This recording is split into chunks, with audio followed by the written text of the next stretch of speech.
Ya tiene trampita.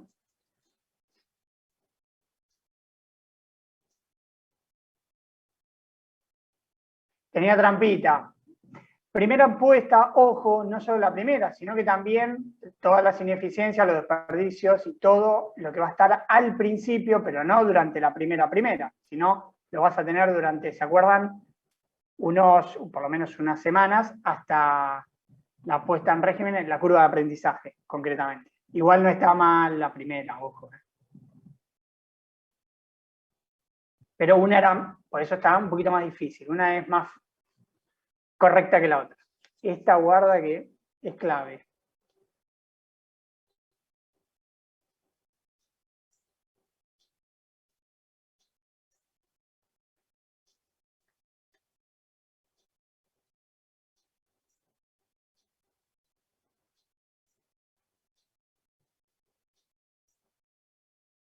Muy bien, exactamente. Recuerden siempre, capital de trabajo es como concepto, cantidad de plata que tenés que tener para cubrir el día a día. Y acuérdense que las empresas tienen entradas y salidas todo el tiempo. Entonces, esos huequitos los tenés que cubrir con capital de trabajo.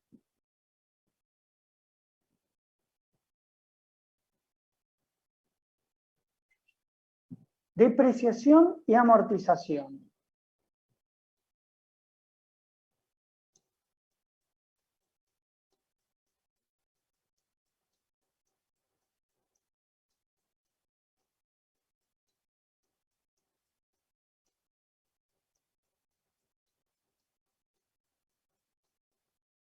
Muy bien, exactamente. Los activos fijos se deprecian y los intangibles se amortizan. ¿Qué significa depreciar? No lo voy a adelantar porque es la... Pero está bien esta respuesta, viene después. Vamos, Gastón Durso, mirá, ya está on fire. Ahora no me falta que lo pinche.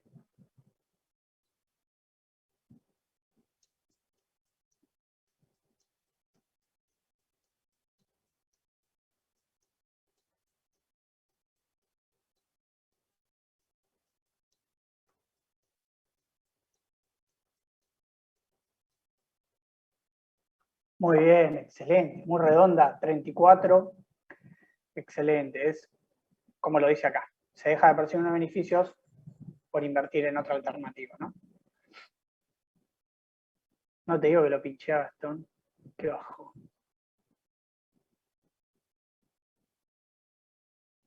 Esta no quería poner ninguna imagen porque miedo me dio.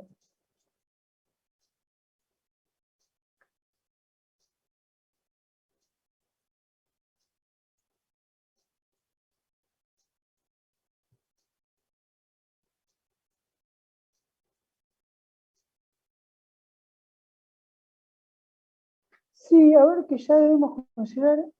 Es esta, pero estoy viendo por qué se puso la verde, ¿no? Es, por ejemplo, un ejemplo te pedía, es un préstamo que vos contrajiste, perdón, y hagas o no hagas el proyecto lo tenés que pagar igual. O sea que es un costo con el que ya partís.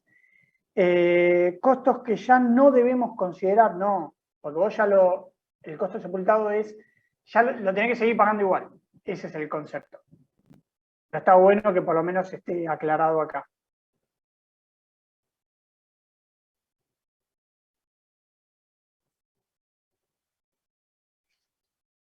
A ver esta.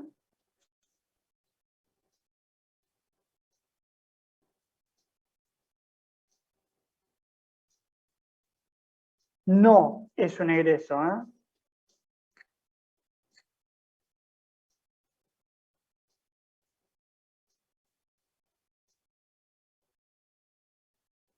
Excelente. Exactamente, esto es importantísimo. No es plata que sale de la empresa. Se calcula obviamente en los presupuestos y es a fines de pagar impuestos y tiene validez contable, ¿no? No pierde el valor en sí, en la realidad. Si vos lo vendés después un auto a los 10 años es el auto, 5 años, no lo vendés a $1, lo vendés a valor de mercado. A los mismos, ¿eh? Vamos, vamos.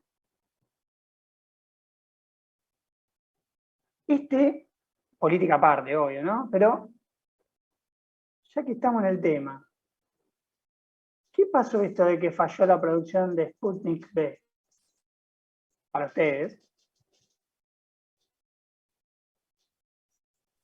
Seguro la que está en verde, profe. Es por las dudas. Está bien, 24. Cuando lo veíamos el caso dijimos, es rotura de stock tuvieron. Y fíjense lo que pasó, todos los países están medio enojados con Rusia.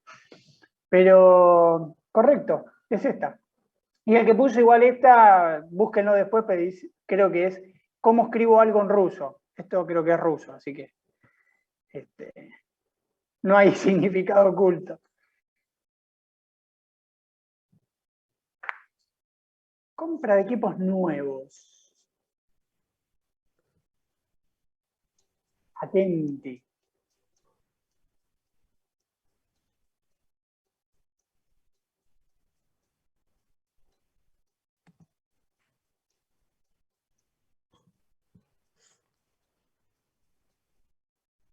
Muy bien. A ver, muy bien esta. ¿Y por qué esta? Por eso decimos una mejor que la otra. Cuando vos vas a comprar una máquina es porque querés reducir los costos obviamente, de operación, y la comprás porque sabés que vas a tener menos mantenimiento, por lo general. Y flexibilidad, y depende de la máquina que quieras comprar. Sí es uno de los objetivos, esto es importante, que es uno de los objetivos de comprar una máquina que sea flexible. Eso también. Pero bueno, era media tramposa.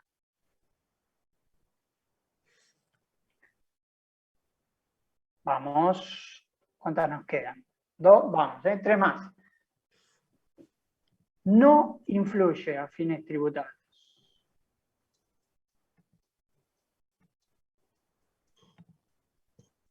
Y es a veces contraintuitiva esta, ¿eh? Pero es interesante entenderlo.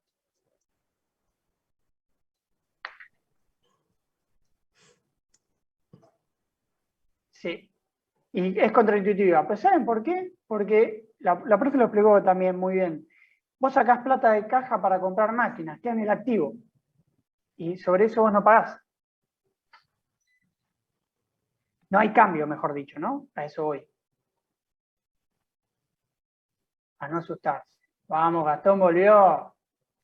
Igual están siempre los mismos, ¿eh? Tienen ahí. Esta más sencillita.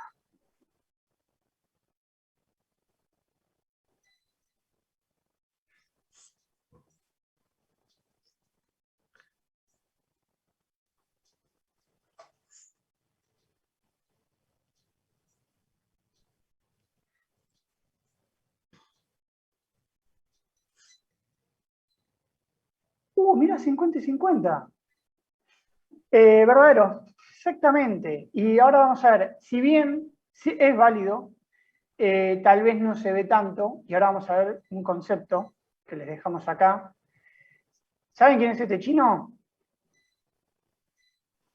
El dueño No, ni de idea, profe. Alibaba. Jack Ma. Ahí está, exactamente. Si me decían el del súper, no, viejo. Jack Ma. Y el chino le preguntaron, tuvo una entrevista, creo que 2015, con un ejecutivo de Walmart, y él dijo, si vos querés crecer en 10.000 clientes, entonces tenés que crear nuevos depósitos, procesos, etc. Dice, en mi caso, compro 2 servidores. ¿Y por qué ponemos este ejemplo? Porque aplica el anterior, y vean que las empresas tecnológicas lo que tienen mucho es ese concepto de escalabilidad. ¿Qué es? ¿Por qué Mercado Libre crece tan rápido en Latinoamérica? Porque una vez que hace la estructura, ya ese servicio lo puede brindar en otros países con el mismo equipamiento. En particular, mucho se lo alquila a Amazon. Una vez que vos creás la estructura, te podés expandir mucho más rápido. Por eso muchos inversores quieren invertir en empresas tecnológicas, porque crecen más rápido que las empresas a veces físicas, donde vos tenés que tener una infraestructura pesada, ¿no? Para seguir creciendo. Pero aplica igual en lo que vimos anteriormente, ¿no? Muy bien, el podio, lo más importante. ¿Quién se gana la cafetera?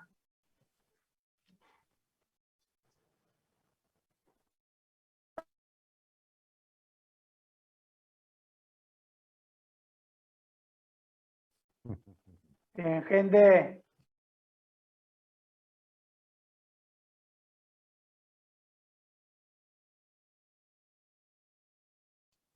Bueno, va a estar llegando el producto. Ahí está, ¿no? Esperá que le voy a poner. Ya está. Ahí está. Muy bien. Esperen que chumeo algo. Cerrar. Listo. Bueno, gente, ¿alguna duda con lo que vimos recién? ¿O algo que... Ahí, espera que le mando el link a la profe. Estoy, ¿eh? Está acá, ¿eh? Perdón. Porque justo vi el WhatsApp, perdón. Listo. Grace, te perdiste Me una permitieron seguir competencia. con este link. Te perdiste una competencia que fue muy cabeza a cabeza. No, estuve mirando algo. ¿Y por qué no creías que te iban a permitir seguir con el link? Porque la programación es por 7 semanas y quedó, por eso mandé el nuevo link. Yo dejé... No entendimos. yo por la duda... Cuando vos programás reuniones, te permiten por 7 días las secciones. Después, teóricamente, tenés que renovarlas. Yo por la duda lo puse... Como Fede no tenía para la manera de poder entrar, programé yo 7. Sí. Ahí viene el tema. Bueno, evidentemente podemos seguir con esta, no hay ningún drama.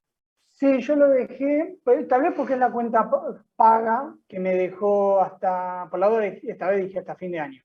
No me dijo nada el señor Zoom, así que por ahora esperamos. Bien, bueno, ok. ¿Hay otro link y fueron a parar a otros alumnos ahí? No. No fue nadie, por eso yo dije, ¿qué pasó? Bueno, claro, porque no los mandé yo, exacto. Habrá dicho, estos se tomaron todas vacaciones, semana más, claro. Yo dije, ¿qué pasa? ¿Viste? Vos decís, bueno, Mala mía. estas cosas la vida, ¿vio? Bueno. Ok, bueno, ¿con qué seguimos? ¿Sigo yo con la parte teórica? Sí. ¿Sí? Bien. Voy a compartir pantalla. Aguántame. Comparto pantalla.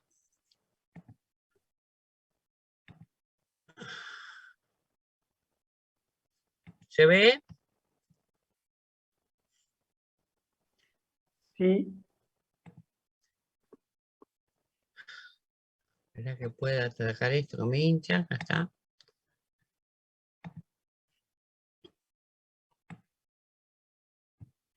Ahí estamos, ¿lo ven?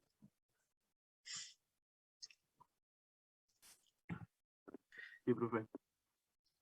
Bueno.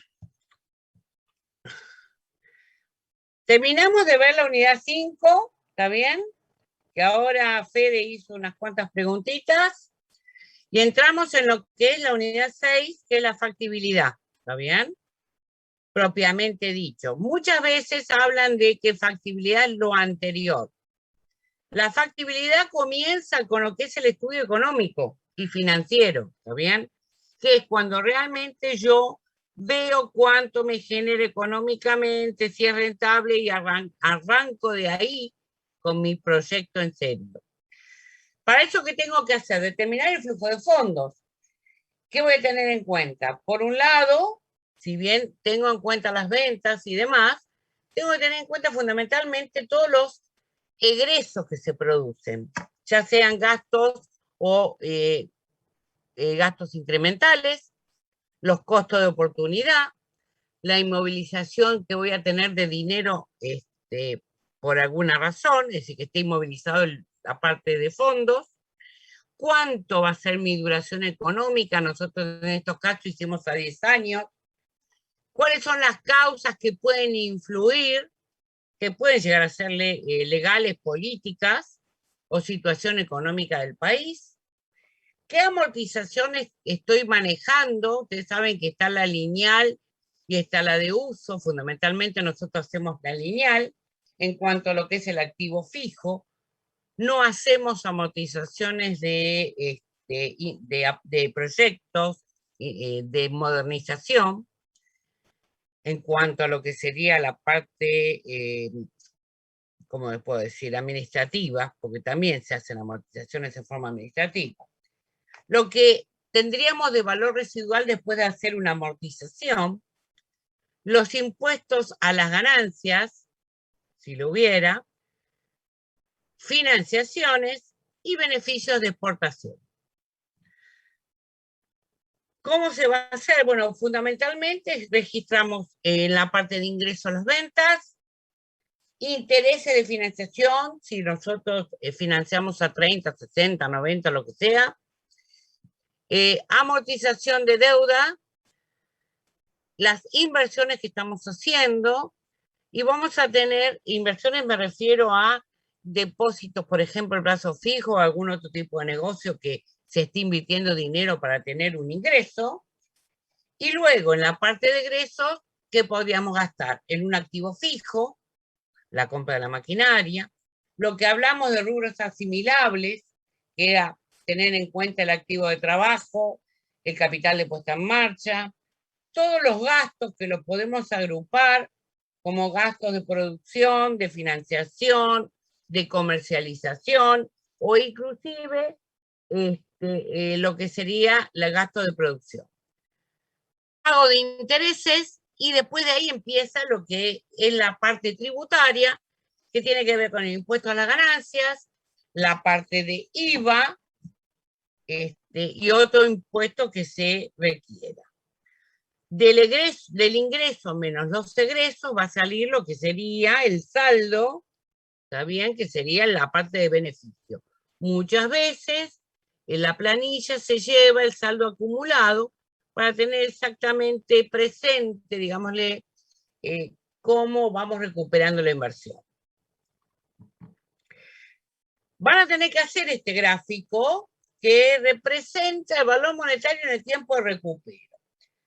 ¿Quién me puede decir a mí qué significa esta curva? ¿Por qué hay una curva ahí en este valor monetario? ¿Cuándo se daría el pico este?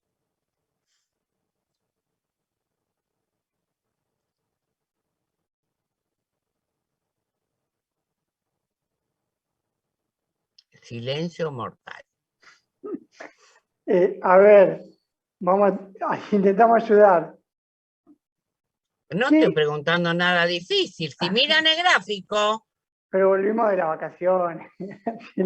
ingreso menos egreso, ¿está bien? O egreso menos ingresos en realidad, y un tiempo de recupero. Alguien me tiene que saber decir qué es el pico de esa parábola.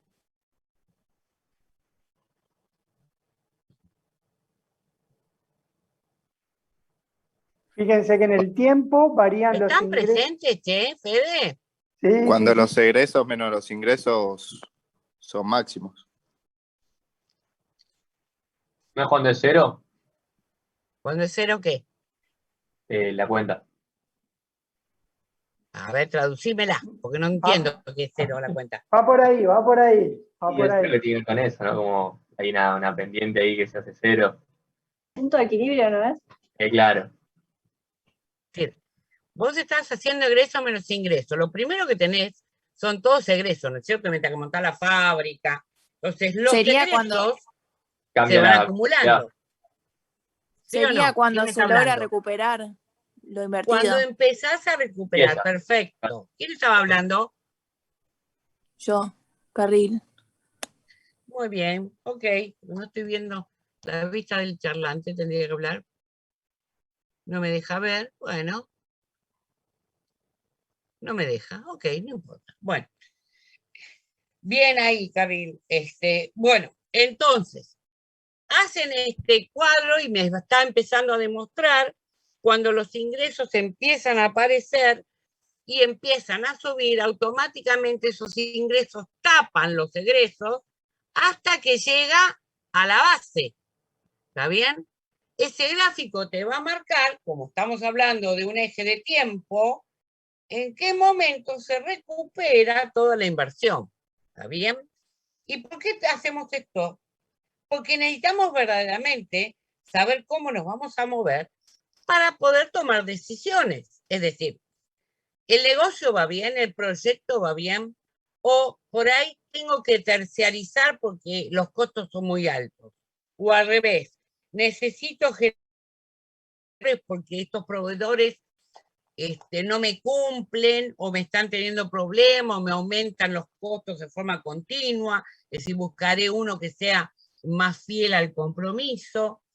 Si tengo que asistir a los proveedores de alguna manera, si puedo negociar con mis clientes y con mis proveedores, o inclusive si tengo que modificar la calidad, porque a lo mejor ustedes piensan hacer un producto de altísima calidad y resulta que el mercado no está en este momento para comprar ese tipo de productos.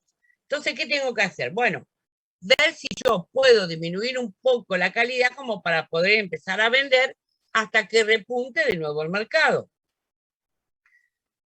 Esas son, ustedes van a hacer 10 columnas, en realidad 11, ¿no? Porque la primera es el momento de la inversión, el momento cero. ¿Qué va a reflejar eso? Todo en realidad el flujo de fondos, es decir, el movimiento de la caja, cuánto entra y cuánto sale, cuánto va a estar afectado por ese impuesto que tenga que pagar, cómo puedo modificar una condición, sobre todo en una empresa que ya está funcionando. Yo puedo tener el proyecto como viene y generar una modificación, es decir, un nuevo proyecto, porque pienso que me va a dar más resultado. Entonces, en ese caso, se compara, ¿está bien?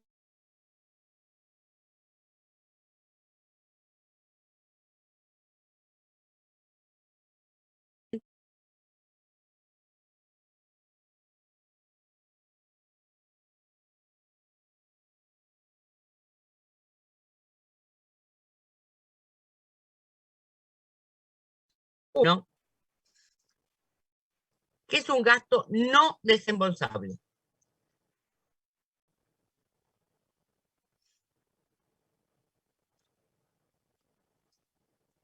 ¿Se entiende el término, no? No me acuerdo. Es decir, pensá, es un La gasto. depreciación, ¿no es? La amortización. Perfecto, perfecto. Gente, el bien va perdiendo valor, ¿correcto? Pero eso no es un dinero, es un dinero que se pierde, pero que realmente no sale de la empresa. Por eso se dice, no es desembolsable. Y en el cuadro que ustedes van a hacer con Fernando, van a ver que restan la amortización en un momento, ¿está bien? Sacan la utilidad, sacan los impuestos, porque eso está permitido, restar las amortizaciones, y luego lo vuelven a cargar. Y vos decís, ¿y por qué lo vuelvo a cargar? Bueno, justamente porque ese dinero nunca salió. Te lo permiten descontar para pagar menos impuestos, ¿ok? Porque saben que es una pérdida de valor, pero lo restás y luego lo volvés a sumar. Porque vos en el flujo de caja realmente debe quedar registrado los ingresos y los egresos reales. Van a tener que hacer un calendario de inversiones. Gente, empezar con la... Tiene todo el dinero en ese momento para prima. Es decir, eso en realidad se va programando, ¿está bien? De manera de tratar de poder sacar, de tener que invertirlo. De los análisis comparativos de los proyectos, sale la idea de internalizar o externalizar el capital de trabajo. Es decir, ahí es donde se terciariza o no. Bien, según cómo van viendo ustedes que va evolucionando ese flujo de caja. Entonces, ¿qué va a pasar? Si yo tengo que hacer comparación de dos proyectos, ¿sí? Voy a hacer dos flujos de caja y ver cuál es el más redituable. Otros directamente no hacen dos flujos, sino que analizan solamente la variación que hay. Y entonces a eso se lo llama análisis incremental. ¿Sí? Cuanto más solamente tomo lo que cambia de mi proyecto original. Un proyecto de desinversión, cuando dicen ustedes no me conviene más esta línea, bueno, esta línea de producción, por ejemplo, bueno, tienen que analizar qué es lo que más le conviene. Desinvertir o ese dinero tratar de devolverlo en otra inversión más rentable. Se agrega el efecto del financiamiento, es decir, ahí donde ustedes van a ver que nosotros vamos a pedir un préstamo y vamos a hablar de lo que es el apalancamiento de la deuda. ¿Alguien escuchó hablar de apalancamiento alguna vez?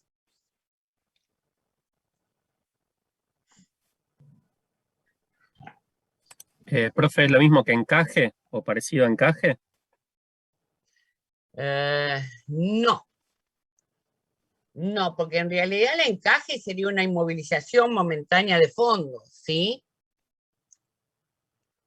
Sí, El banco el tiene un apalancamiento vendría a encaje ser- mínimo, que es la mínima cantidad de dinero que tiene que tener siempre disponible para los clientes. Claro, sí, Graciela, yo escuché hablar del apalancamiento en términos de que es un capital que vos usás para generar mayor dinero y después,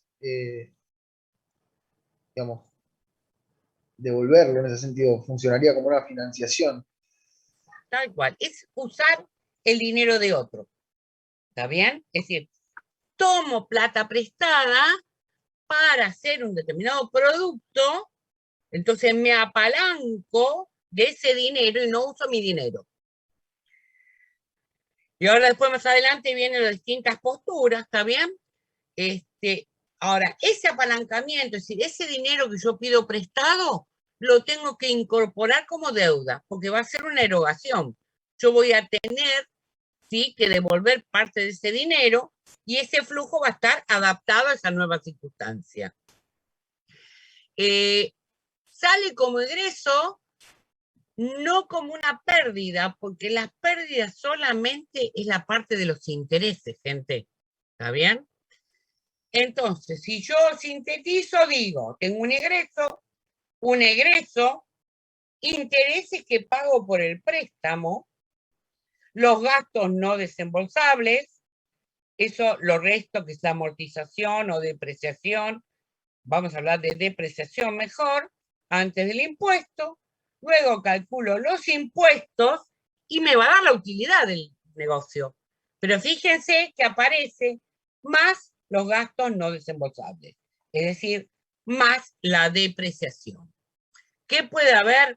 Otro tipo de egresos que no estén sujetos a impuestos, o los préstamos que no están sujetos a impuestos, porque los impuestos ya te los dedujeron, ¿está bien? Entonces, ahí se finalizaría el flujo de caja. Hay relevancia cuando vos haces distintos, en un proyecto en marcha, vos podés hacer modificaciones. No todas las cosas, o no todos los cambios que hagas, te generan verdaderamente un costo muy diferenciable. Es decir, suponete, yo tengo que cambiar un vehículo y tengo gente, chofer, sujeto a ese vehículo. El hecho de que yo cambie el vehículo no me modifica el hecho del chofer. El hecho de yo que compre una máquina mucho más especializada, por ahí en realidad necesito un empleado un poco más calificado. Pero esa diferencia monetaria en el sueldo del obrero calificado no es relevante si lo comparo con el gasto de la máquina. ¿Se entiende? Entonces, no es que se hace tan en detalle todas las erogaciones que se hacen. Puedo ampliarme, es decir, externalizar, tener ingresos por ventas, pero ¿qué desventaja tengo? Que cuando yo externalizo, es decir, le doy parte de mi producción a terceros, tengo una pérdida de control sobre mi actividad. ¿Está bien? Es decir, sí, está bien, yo puedo pedirle, me trae 100 unidades, pero ya no soy el que maneja la productividad, la producción, y generalmente te genera mayor costo de operación. Cuando internalizo, ahí generalmente aumento la productividad. Disminuyo la capacidad ociosa, es evidente, ¿sí? Pero a veces pierdo el hecho de liberar recursos para apalancarme. Y a veces reemplazamos porque hacemos cambios de activos, cambios de maquinaria, por ejemplo, y verdaderamente no me provoca un cambio en la producción. Es decir, tuve que cambiar la máquina porque esta máquina no me funciona, ¿está bien?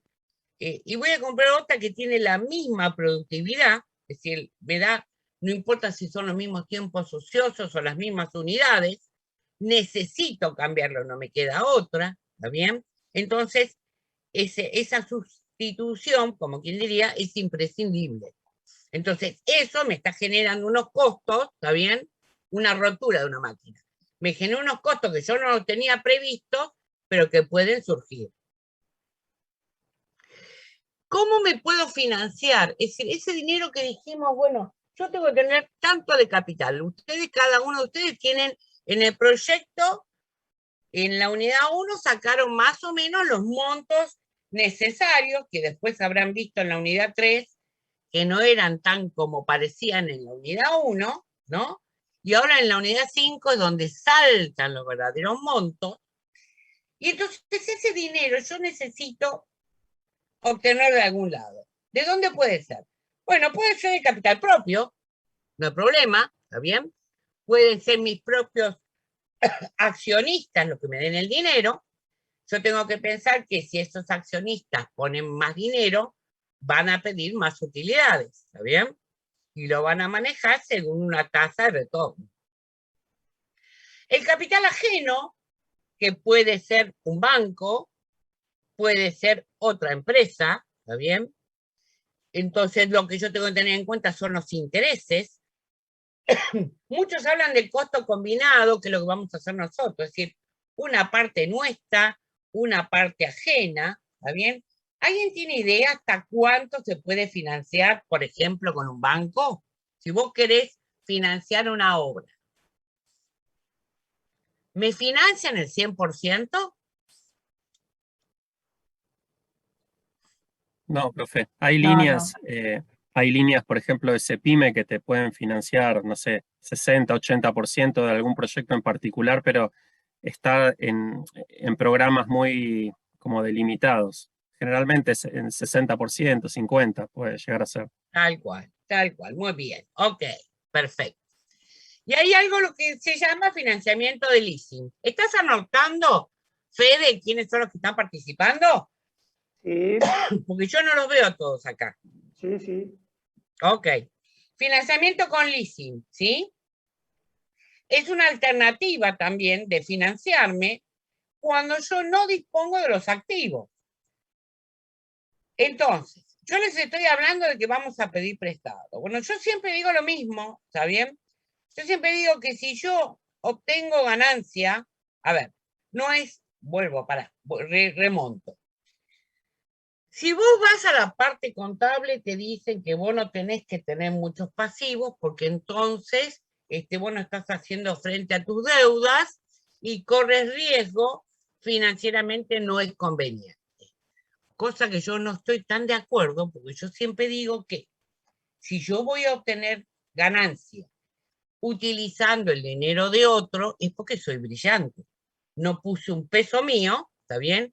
Trabajo con el dinero de los demás y encima tengo ganancia. Entonces, sacando la postura mía, ¿está bien? Aparecen estas posturas, que es la postura tradicional, la primera, que está demostrado que si vos aumentás el nivel del endeudamiento, el costo combinado va a disminuir. A eso se lo llama efecto palanca. Está la posición de Modigliani Miller, que él dice, bueno, no importa cuál es el costo de capital promedio combinado, ¿no? Puede ser un 60-40, 50-50, pero te dice que mientras que permanezca constante, siempre la estructura de financiación va a ser la misma y te vas a convenir. Y la posición conciliadora, que establece que ya sea bajo o a altos niveles, el costo de combinado de capital siempre es más conveniente. Yo les hablé de leasing, no sé si todos saben lo que es, pero el leasing en realidad es un alquiler de un activo. Es decir, te permiten, suponete, esto se usa mucho en el campo, ¿está bien? Alquilan terrenos, usufructan y van pagando cuotas, ¿correcto? Al término de todos esos pagos, el locatario, es decir, el que alquila, ejerce la opción de compra. Ustedes habrán escuchado lo que es la opción de compra, supongo. ¿Alguien sabe lo que es la opción de compra?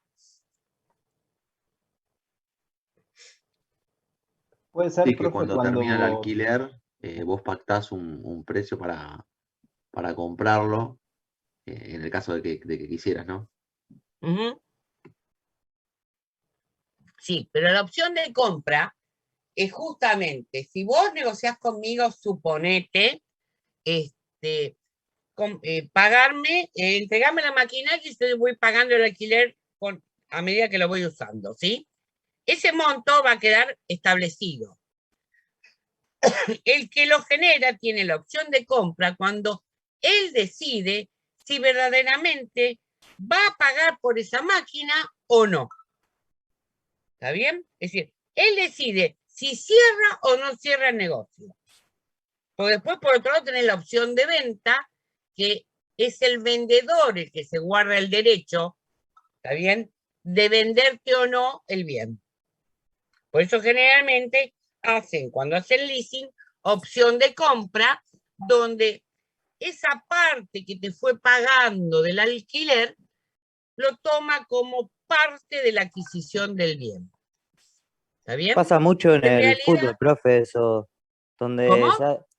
pasa mucho en los contratos de fútbol, donde se hace un préstamo por 6 meses o un año y después el club tiene opción de compra. Lo arreglan ya de forma predeterminada.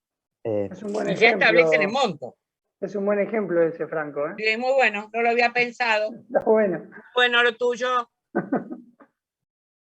Generalmente dicen que los contratos en cuanto a los leasing, no sé en el caso del jugador, porque no va a ser la vida total del jugador, porque si no, pobre, pero en las maquinarias sí, esos contratos se hacen por gran parte de la vida útil de la maquinaria, ¿está bien?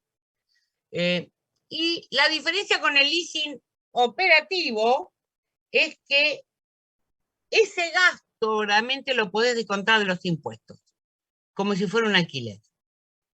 Entonces, operativamente te conviene porque vas a pagar menos impuestos. ¿Está bien? ¿Qué me permite ver eso? La rentabilidad de los recursos que obtengo, tomando en cuenta el importe mío y el del proyecto. Es decir, yo puedo sacar dos tipos de rentabilidad. Profe. Antes les hablé de apalancamiento. Profe, y una esta es la consulta. definición. Dime. En el leasing siempre tiene que haber un banco intermediario, ¿no? No necesariamente. Muchas veces en el campo, por ejemplo, le hacen leasing a los que le venden, por ejemplo, los tractores. O los que le dan los campos. Déjame explotar tu campo, ¿está bien? Y yo te doy una parte de la ganancia. Por ejemplo. Eso es muy común. Yo exploto el campo, siembro, cuando recojo la producción y la ganancia, te pago una parte proporcional. Es como un acuerdo. Agrego un ejemplo, Grace. Dime. Por ejemplo, lo que son los tractores, todo eso justo lo del campo. De hecho, muchas de las empresas que fabrican automóviles también son financieras, bueno, no solo porque venden los autos con financiamiento, sino también, por ejemplo, los tractores y ese tipo de equipos se utilizan leasing. Las mismas empresas constructoras ofrecen leasing, por ejemplo, y no es un banco en ese caso particular. Bien.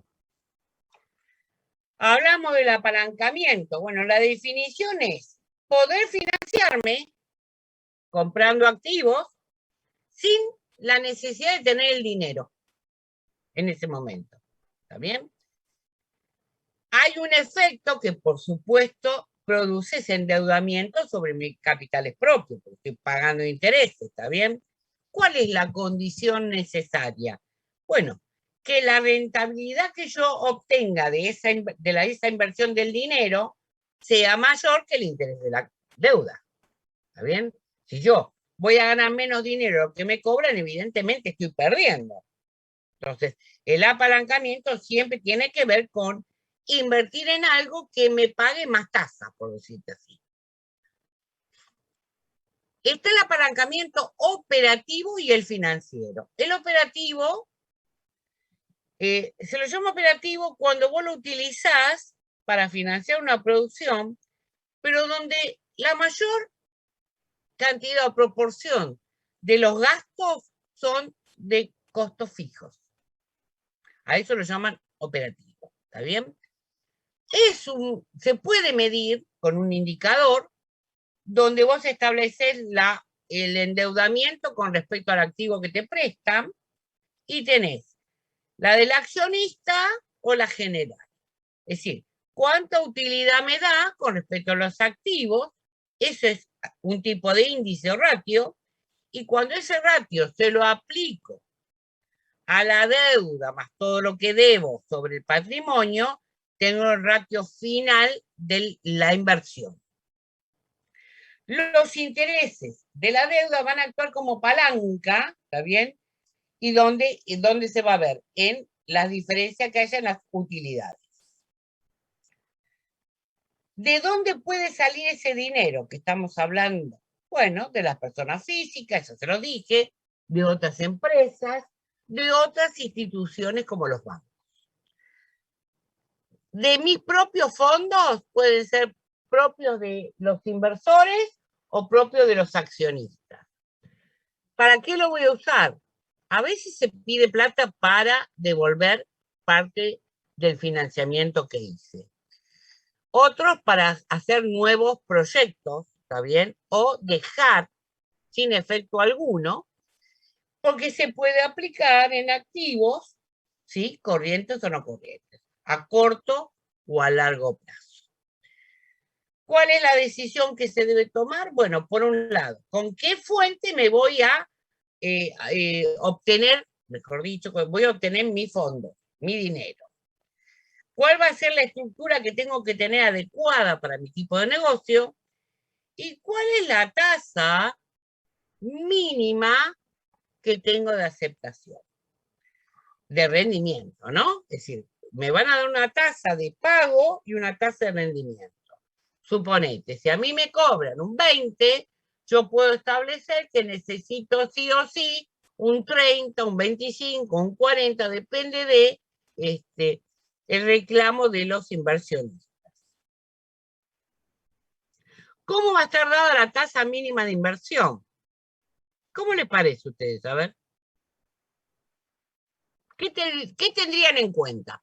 Hoy estoy preguntona.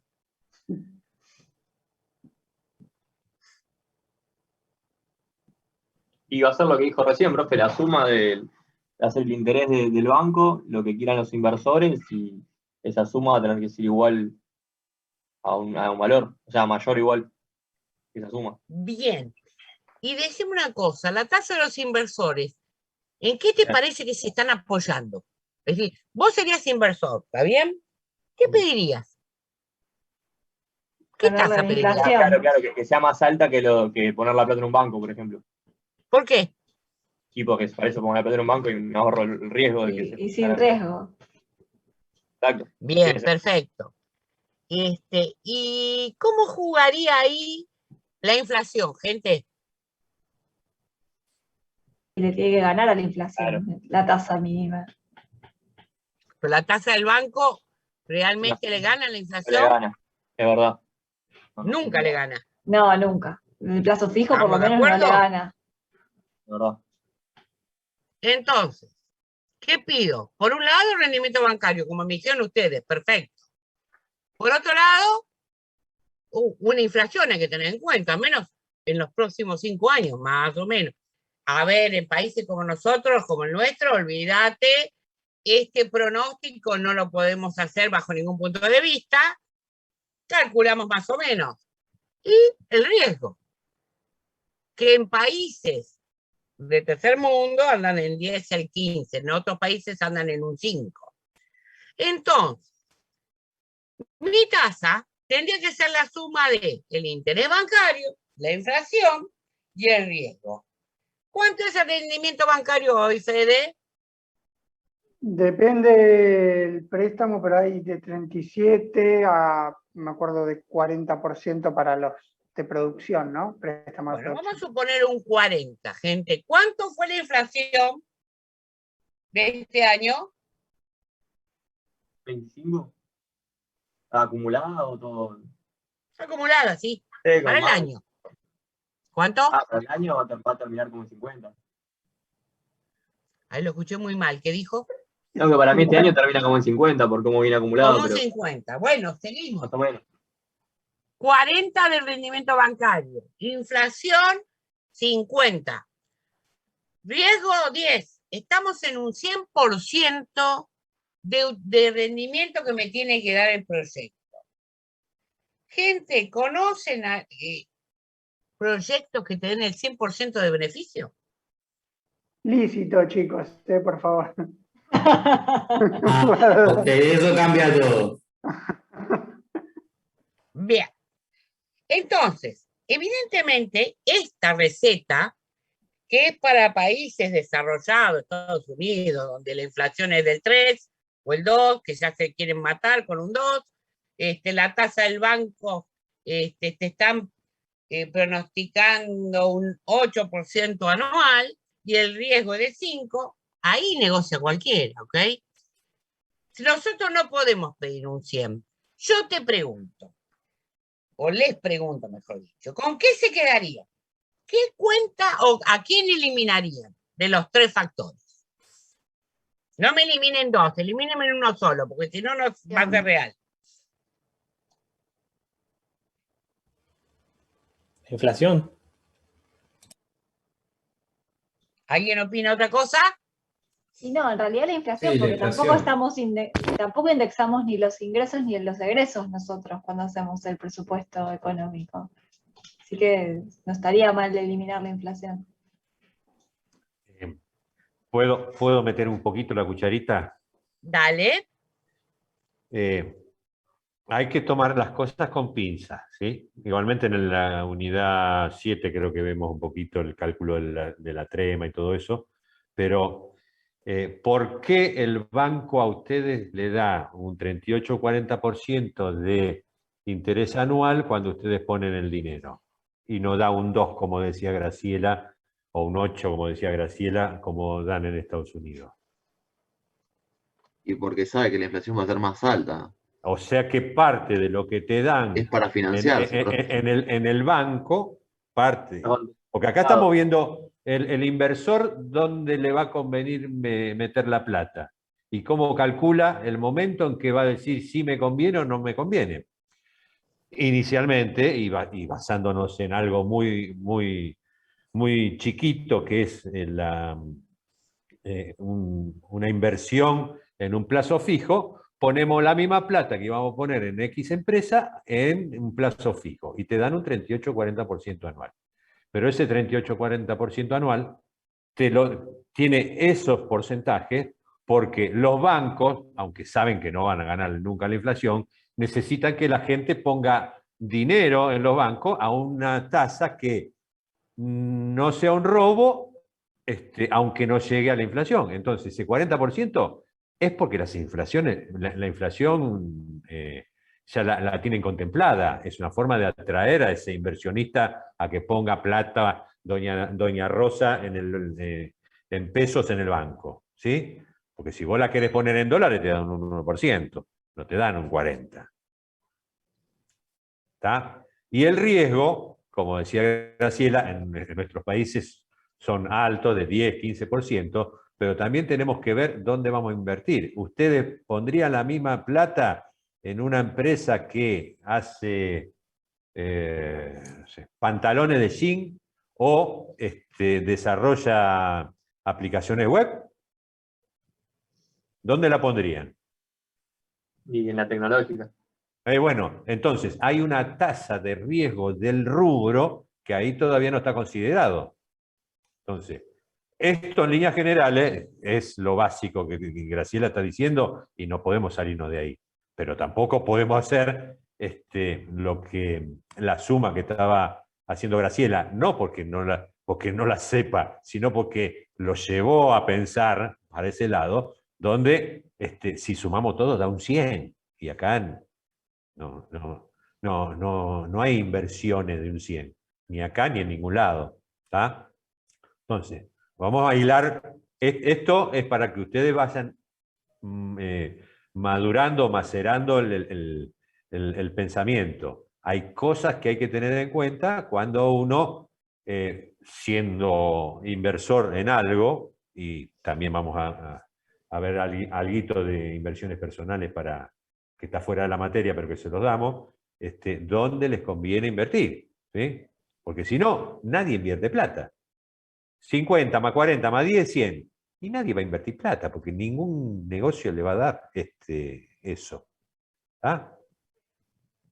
Convengamos de que estamos en un país que es atípico totalmente, pero en ningún lado vamos a poder admitir una tasa como las que para el ejemplo le tiró Graciela. Porque Graciela lo que quería era hacerlo reaccionar. ¿Sí? ¿Estamos? Y comentando esto, a ver, lo que me decía Fernando, que las tasas de rendimiento bancario por ahí son del 40, pero realmente 40 ellos te pagan, si bien por ahí no cubren la inflación, el negocio de ellos es el préstamo del dinero. Ellos te toman a 40, pero después cuando te prestan al 60. ¿Está bien? Entonces ellos establecen el monto que les parece. Ahora, no coincido con lo que ustedes dicen de la inflación, porque en realidad, si vos invertís en el banco, ya sabés que estás perdiendo plata. Es decir, no te mantenés con el mismo monto de dinero. Hoy tengo 100 pesos, de acá a 3 meses, si yo lo pongo en el banco, sigo teniendo 100 pesos. No es real. Con la tasa bancaria que te dan, vas a estar, en vez de 100, en 90, en 80. Con la inflación, no es que ganas dinero, te mantenés. Los 100 pesos de hoy, si yo le aplico la inflación, van a ser los 100 pesos de acá a 3 meses. ¿Está bien? Profe, y perdón, también uno podría tomar como indicador para pequeños ahorristas, muchos, bueno, usan el valor del dólar blue, por ejemplo, y también ves que aunque pongas la plata en un plazo fijo, ponele que vos tenés dólares y decís, uy, quiero Sí. hacer la locura de ponerlo en un plazo fijo, y te vas a dar cuenta que esa tasa que te seduce, entre comillas, del 40%, después cuando transformes eso a dólar dentro de 6 meses vas a perder plata todavía. Así que... En definitiva es un quilombo invertir acá. Sí, tal cual, pero por eso yo te decía que invertir en una parte bancaria, en realidad ellos te ofrecen una tasa que a veces son tentadoras, pero en realidad, cuando pasa el tiempo, vos siempre perdiste plata. ¿Está bien? No la tenés actualizada. En nuestro país estoy hablando. Por eso yo digo que si tengo que elegir, elijo tomar en cuenta la inflación más el riesgo. En países más organizados serán las 3 cosas sumadas. ¿Pregunta? ¿Alguien? ¿Algo? Fede, ¿vos ibas a decir algo, me parece? Yo vi, profesora, que Dime. en unas negociaciones para reajustes de precios y todo eso, que usaban una mezcla entre variación del combustible, inflación, la IPC, y bueno, enchufaban ahí el riesgo como un porcentaje, como dicen ahí, del 10, del 15%. Pero era una fórmula muy parecida. Y bueno, ¿no escucharon a veces del pool de inversiones? Cuando vos invertís en estos que te aparecen como grandes inversores que te dicen, ponelo acá que yo te voy a dar una tasa equivalente a las inversiones que haga. Y entran a jugar en una plaza, en otra plaza, en un préstamo, ¿está bien? El famoso, pongo los huevos en distintas canastas. Para ver, de alguna manera, tratar de ser equiparado con alguno de alto riesgo, ganar más, porque es evidente, cuanto más alto el riesgo, se supone que más alta es la ganancia, ¿está bien? Pero bueno, por eso es un promedio lo que se busca en el pool de inversiones. ¿Alguna otra pregunta? ¿Vos, Fede, ibas a hablar? Sí, perdón, agrego algo, ahí justo estuve chequeando, 40% son los que están subvencionados.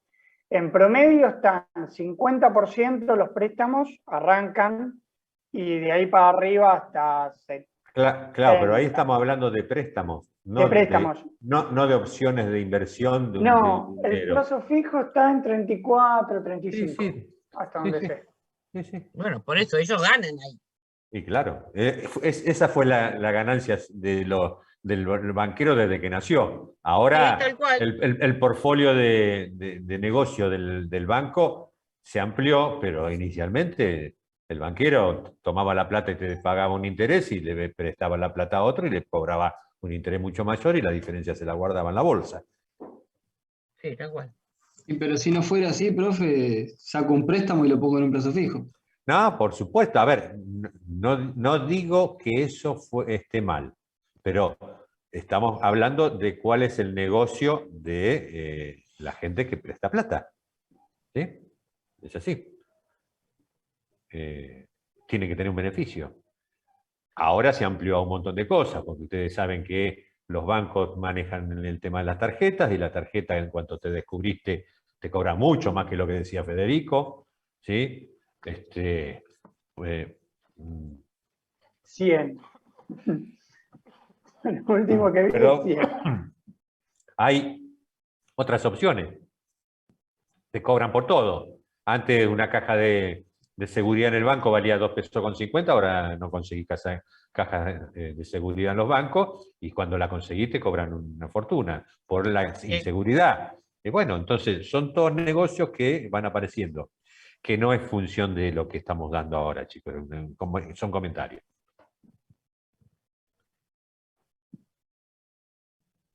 ¿Sigo? Sí, sí, por favor. Si quiere mi máquina. ¿No quiere? Muy bien. Sí, Ahí sí, está. ahí está. ¿El riesgo de qué surge? Verdaderamente se va a tomar, como dijo Fernando, depende de la actividad que tengas, ¿sí? Se toma una base en el mercado de los valores, el análisis de las funciones primarias, como dijo Héctor, ¿está bien? Puede ser petróleo o algún otro tipo de cosas. Y con eso se hace una melange tomando un valor de riesgo para aplicar. No es lo mismo el riesgo que tenés en una edificación, por ejemplo, que lo estás volcando en algo sólido y que después lo podés recuperar, a invertir en un negocio de, qué sé yo, fabricación de zapatillas con bocina. Puede que funcione, puede que no funcione, ¿está bien? Entonces los riesgos van a ir variando, ¿se entiende? ¿Qué van a tener que hacer? El balance general. El balance general para el primer año, es decir, como ustedes van a partir, van a tener todo un activo, un pasivo y un capital. Ese activo puede ser activo fijo, activo diferido, que sería lo que voy por cobrar, el capital del trabajo, otros activos, que pueden ser propios de los accionistas o de terceros, ¿está bien? Siempre el dinero que me figura puede ser propio activo, lo debo pasivo, y eso me va a dar un total, ¿está bien? Tengan en cuenta, porque acá es donde a veces hacen lío, En el sentido de que hay un rubro que es caja y bancos, ¿no es cierto? No me pueden poner, si yo voy a necesitar, por ejemplo, un proyecto de 10 millones de pesos, yo no puedo tener 10 millones de pesos en el activo, ¿está bien? Ni tampoco puedo tener 100 pesos, porque ¿qué es el activo? La parte de caja y banco. El dinero que yo necesito mover. Podríamos decir el dinero de pasaje como mínimo, que estuvimos hablando la vez pasada, el dinero con el que tengo que contar para pagar alquileres, para pagar sueldos, para pagar materia prima. Es decir, piensen, siempre hacen lío ahí, después los balances no le dan, ¿está bien? Entonces, piensen cuánto van a poner de activo para moverse dentro de la empresa. Hay gastos que son explícitos y otros que son implícitos. Explícitos. Aquellos donde el dinero que vos lo obtenés, vas a ir haciendo pagos de manera de cubrir el capital que te dieron a una determinada tasa. Te dijeron, te cobro el 40% por este préstamo. Eso sería un explícito de un tercero, de un banco.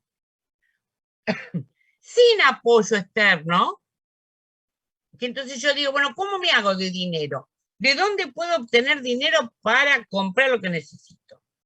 Por un lado, de vender los activos, esa es la más fácil, vendo las maquinarias que no utilizo, o reduzco significativamente mis activos tratando de aprovechar la parte ociosa. Y con apoyo de crédito externo, puede ser con costo, sin costo. Con costo sería lo que implica un interés, lisa y llanamente, y sin costos son aquellos que realmente te da la parte legal, que son descuentos de aranceles aduaneros o descuentos de impuestos como pasa en las zonas fabriles, ¿está bien? De promoción industrial, es decir, tarifas que te cobran de menos, es decir, eso sería obtener solvencia de dinero sin costo alguno, es decir, aprovechando algún beneficio. ¿Cómo se determina? Esto ya lo dije, yo no lo dije. Teniendo en cuenta los gastos de ingresos incrementales, el costo de oportunidad, para mí ya lo dije. Sí, ya lo dije, sigo. Sí, no, de principios. Bien, hablamos de matemática financiera. ¿Pero por qué, gente? Porque ustedes tienen que tener noción de matemática financiera, que la vieron con Pratt, ¿no es cierto? Y donde se supone que ustedes saben que no es lo mismo un interés simple que un interés compuesto. El interés simple es lisa y llanamente a un determinado tiempo, no reconoce los intereses de los intereses, mientras que el interés compuesto es aquel que toma en cuenta los periodos que van pasando y te paga el interés del interés. Pero hay algo que es la imposición o renta, que es diferente del interés compuesto. ¿Está bien?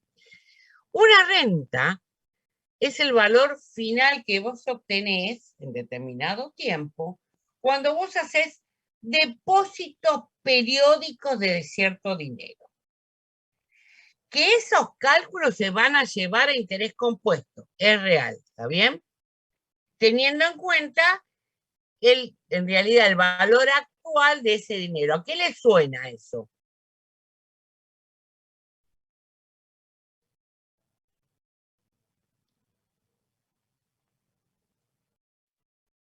Cuando hablo de valor actual. A la van. Al van. ¿Está bien? Valor actual neto. Si ustedes se fijan, la fórmula de valor actual es un interés compuesto, ¿sí? Que le aplican a cada monto final para traerlo a hoy.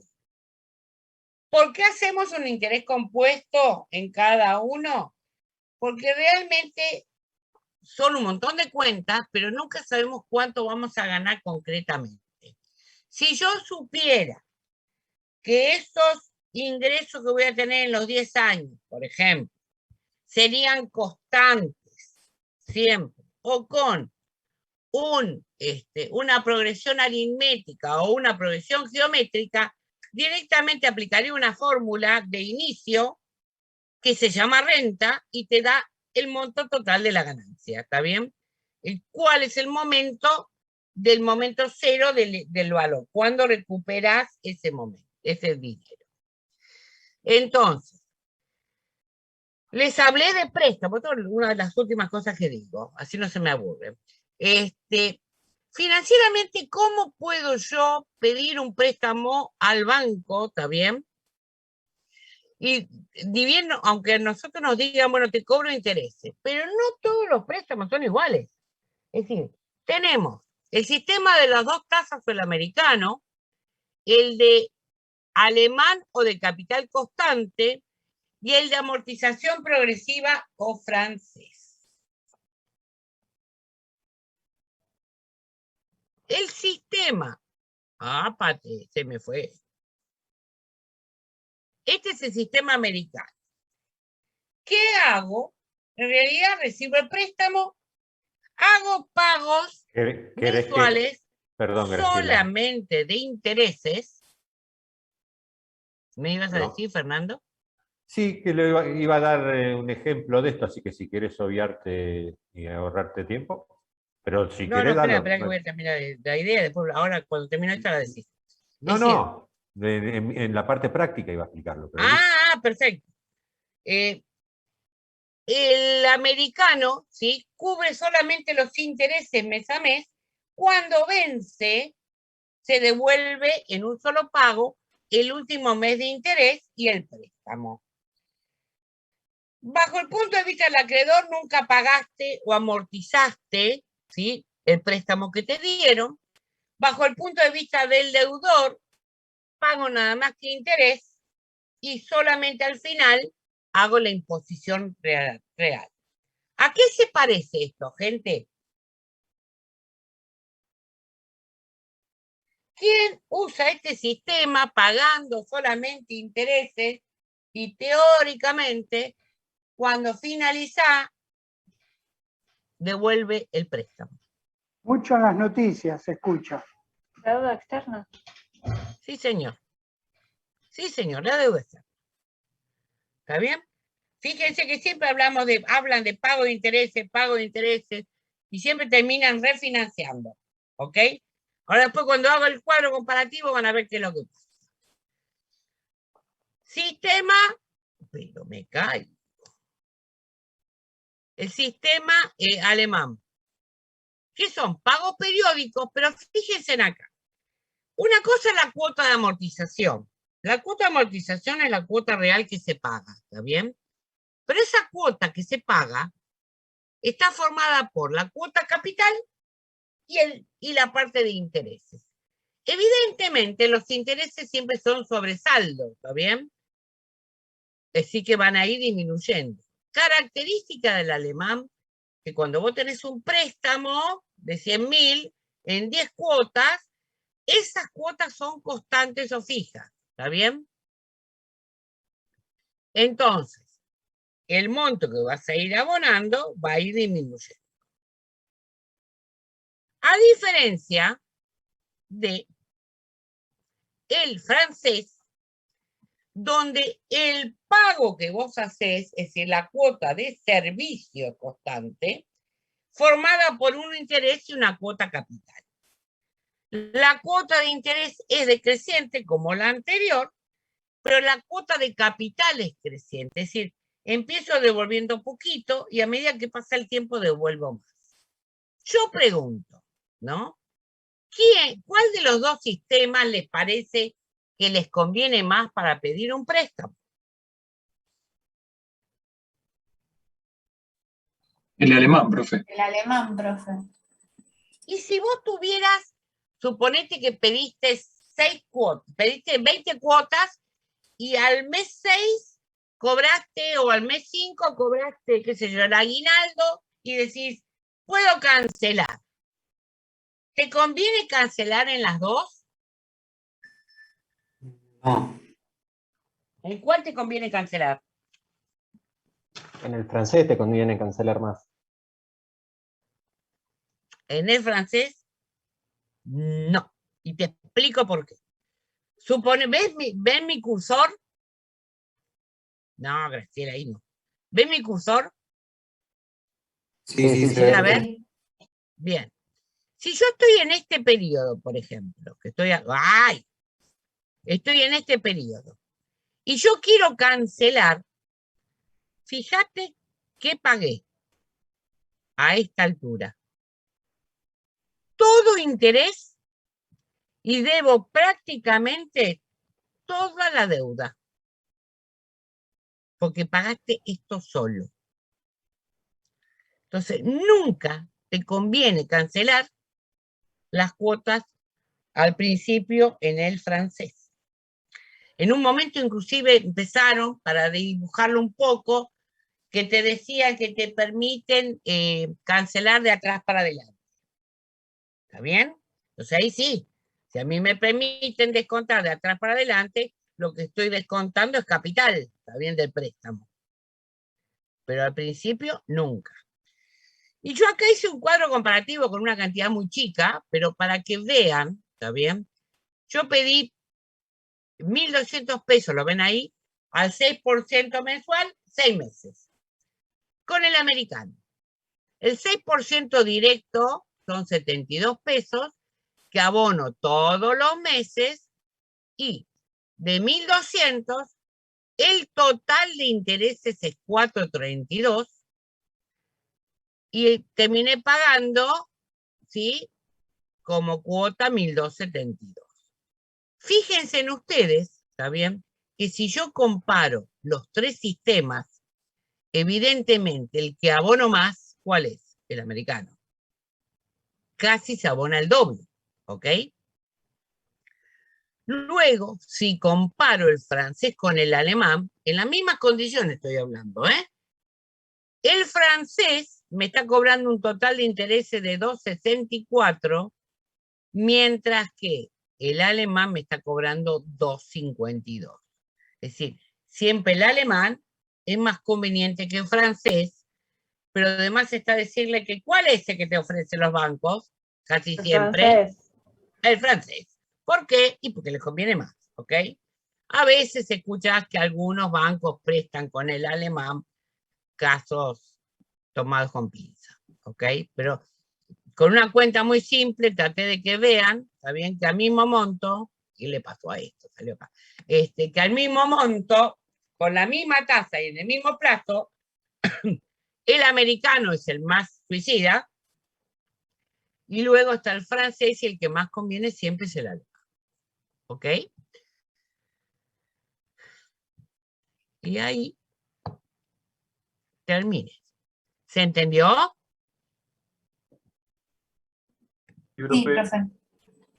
Perfecto. Hacemos pausa. ¿Querés seguir, Fernando? Hacemos 10 minutos, porque ahora vamos a ver todos números. Dale. Bueno, ok. ¿Les parece, chicos, 10 minutos? Son o'clock, mirá, 8 en punto. 8 y 10. No nos desconectemos. 8 y 10. ¿Y si son las 8? 8 y 10. Ah, perfecto, bien. 8 y 10 empiezo la práctica. Dale. Voy a buscar el mate mientras.